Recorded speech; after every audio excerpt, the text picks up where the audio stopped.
Hey everybody, I'm here to talk a little bit about the process by which I generate photogrammetry hybrid materials. So I'm just going to jump right in. It's pretty straightforward, pretty self-explanatory. I've got a chunk of photogrammetry that I've processed in Agisoft Photoscan. You can use reality capture. In my opinion, reality capture actually does a better job. Just better algorithms, it's faster, but for the purposes of this tutorial, we're going to just use straight output from Agisoft Photoscan. So I've imported an OBJ that I've exported along with an 8K texture. I always like to author things higher. So 8K for these purposes works pretty well, especially when it comes time to transfer maps and generate the high poly to the low poly, and it's going to basically use the 8K to derive all of the source data for the 0:1 layout, but we'll get into that later. So basically, I've got my photogrammetry piece. I want to make sure that it's flush with the grid. That's the first thing I want to do. And then I want to sort of isolate out a nice tileable chunk. So let's kind of zoom into the top view here. Let me go ahead and just go into sub-object mode. Let's just grab just some edges here and get rid of that and just get a nice square shape. All right, that should work pretty well. Great, so let me go back into perspective view. There's a little bit of topographical relief. It's a little bit offset. What am I doing? Hang on. Okay. So you can see, there is quite a bit of data. This is a super high quality mesh.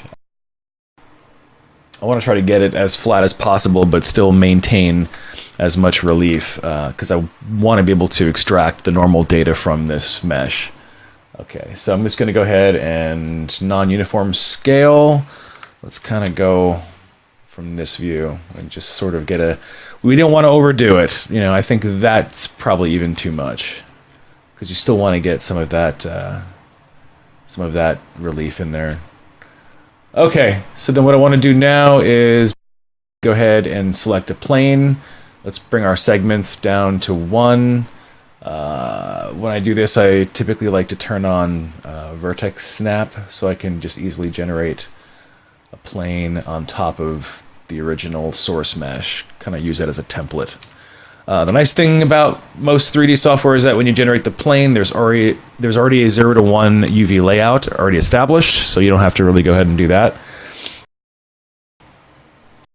From that point, I'm going to go and select my source mesh. In this case, it's the default. So I'm just going to go ahead and export selected. Go to my desktop, and let's just call that high poly. And I want to change this from FBX to OBJ. Because we're later going to bring this into XNormal. You can do it in Substance Designer as well, but XNormal is pretty quick. All right, so let's just generate that. Awesome. Presets. I think the default will probably work pretty well in this case. Let's just do that. It's going to take a little bit. There's quite a bit of data. If I'm not mistaken, this is probably somewhere between 4 to 6 million polys, or tries actually, excuse me. Awesome, and then I'm going to head back to the plane, and then I'm going to export that separately as well as our low poly. So let's export selected, low poly, cool. And there you have it. Okay, so I've opened up XNormal. I'm going to go ahead and drag in my high poly into the high definition meshes. And what I want to do is, and this is extremely important, especially when you generate your base color map, you want to right click and go into base texture to bake, and then you want to navigate to the 8K source texture that was originally exported from Agisoft Photoscan. So let's go and see where that is. It's on my D drive. Let's go to data, video, next gen, photogrammetry materials. This this is E, export. So yeah, there's my texture. In low definition meshes, we're gonna go drag in the low poly. Next thing we're gonna do is go into baking options. I wanna set my resolution to, let's do a 4K. So roughly half of the original source texture.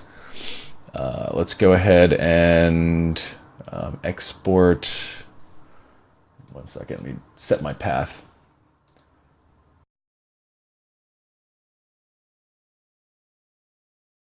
I want to make sure, I want to export this as a TGA, and then I'm just going to call it leaves, and that should be good to go. Okay, so I want to export a normal map, and I want to also create the base texture as well as the ambient occlusion. So everything should be good to go, and in this case, you just generate maps.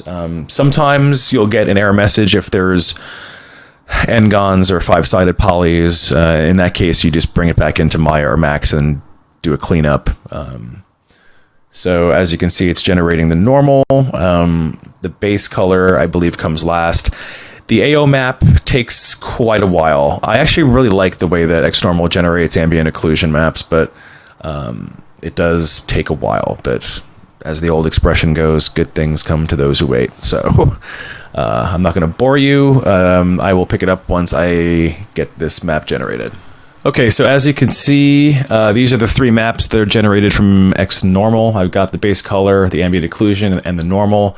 The normal is a little bit heavy. I'll show my process later, but I use a combination of the generated normal map from XNormal as well as the normal map that's generated from Substance Designer. So I'll use kind of like an interpolated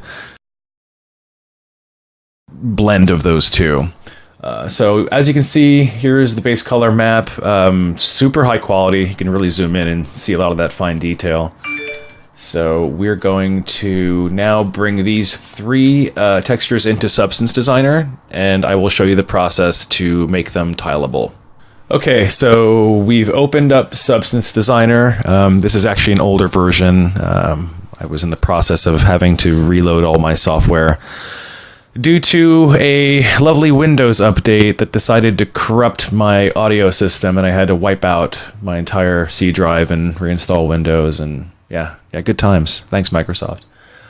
All right, so we're going to go into New Graph. We're going to select Physically Based, Metallic/Roughness. Click OK. So we've got our base color node, our normal, our roughness, our metallic. For this particular material, we're not going to need a metallic, so we can get rid of that. Instead, we want an ambient occlusion node and possibly a height node as well. So let's just hit the space bar. Let's go into Output, grab an output node, and then go over here to Usage, Add Item, and then we'll change that to ambient occlusion. Same thing for the height. We're going to create another output node, add item, and then we will switch this to height. Where am I going here? Yep, height. Okay, awesome. So what I like to do is Substance Designer has its own sort of internal make it tile node that works really well. There's also a third-party node. I'll include the link in the video description. It's called Make It Tile. I forget who authored this, but it's really great because what this tool does, here I'll drag it in actually, it has all of the necessary outputs that we need, whereas the original stock tile node in Substance doesn't really allow you to have the direct output. So I'm going to go ahead and drag in my 3 textures. That's really all I need. Import resources, sure. Okay. Might take a few seconds here. These are fairly large textures.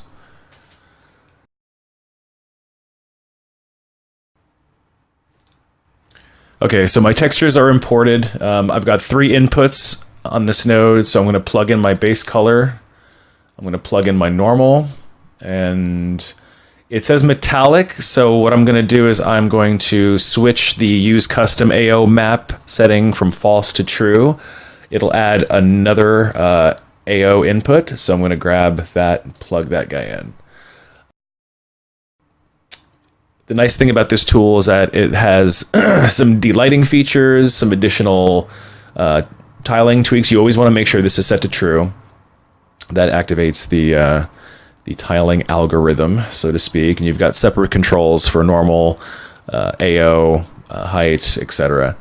So you can really get in and sort of fine-tune this material. So I'm going to start plugging in all of my nodes. Get the normal AO, which I have, excuse me, set down here. Oh, I'm sorry, that's the height. Height will go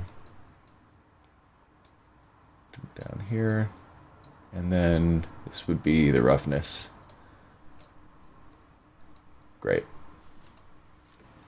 Okay, so what I just discovered is that this particular Make It Tile node is actually not compatible with this specific version of Substance Designer. So unfortunately, I'm not going to be able to show how I use a combination of both the internal Substance Make It Tile node as well as this one. So I'm just going to nuke this guy, and I'm going to just from scratch go ahead and create a new Make It Tile photo node, and I'm going to duplicate that 3 times.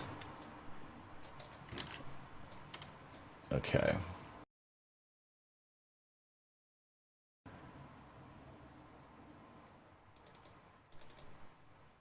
Okay, great.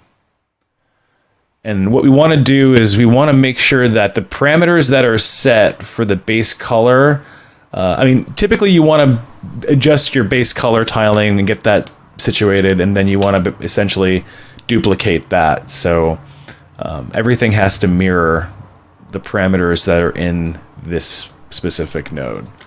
So I'm going to go ahead and just duplicate this. Break the link here, duplicate another one, break that link. So just, it's very important to keep in mind that any and all parameters must be duplicated so that all the settings are the exact mirrors.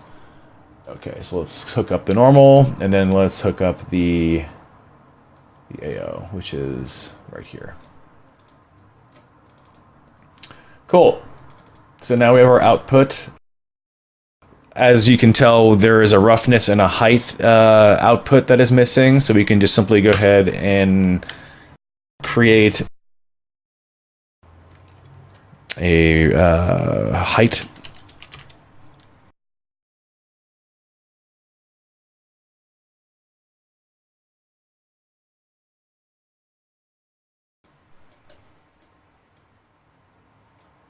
Okay, let's break the link there.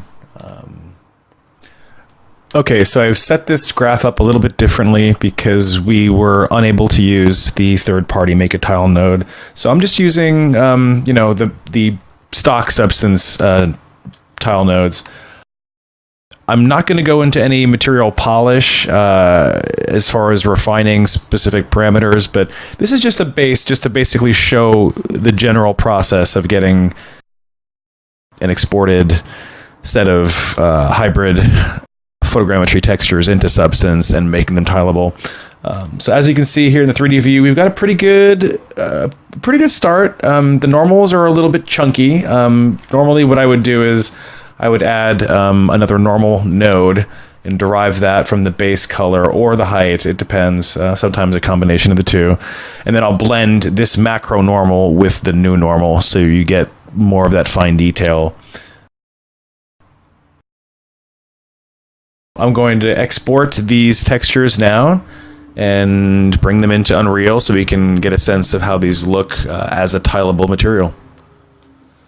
Okay, so I've imported my textures into Unreal, plugged them into their appropriate slots, and I can basically go ahead and save this, close out, and here we have our material. It's a little tiley, and that would just mean that we would have to go back into Substance and just tweak a few additional parameters just to minimize that. The third-party node that unfortunately wasn't working does a really great job of minimizing those patternized details. So this is just the basic idea. I hope you extracted some info and can apply this to your future work. It's a really great workflow and yields some really great results. So I appreciate it, guys. Thanks so much.